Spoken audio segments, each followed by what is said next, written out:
venye chair mwenye aliwaeka kwa prefect amekufa, mimi kama principal nataka kupanga prefect wangu.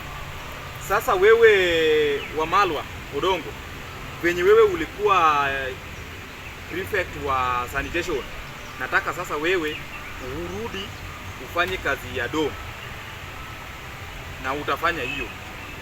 Haya, wewe Mohamed, wewe unajua ulikuwa prefect wa entertainment. Sasa sioni kama utakuwa prefect wa entertainment.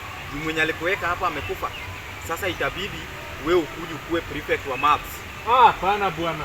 Huwezi nitoa kwa cheo kubwa hivi ya kukua entertainment alafu nilete kwa maths.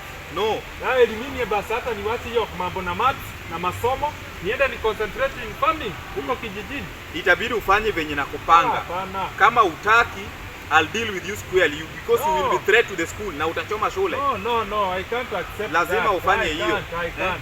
Na wewe Omondi, unajua wewe umekuwa competent na ulikuwa prefect wa pesa.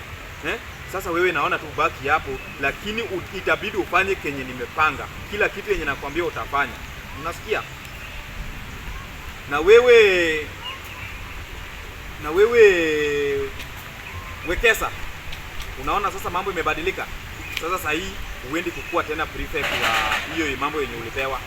Sasa wewe utakuwa tu student kama kawaida, lakini nitakupea pesa nyingine yenye utakuwa unakula kama pocket money, sawa? Kuna wengine tunataka kupanga hapa kwa prefect ndio mambo yaende vizuri. Unasikia? Na nataka tuelewane. Ukileta kichwa na deal na wewe square.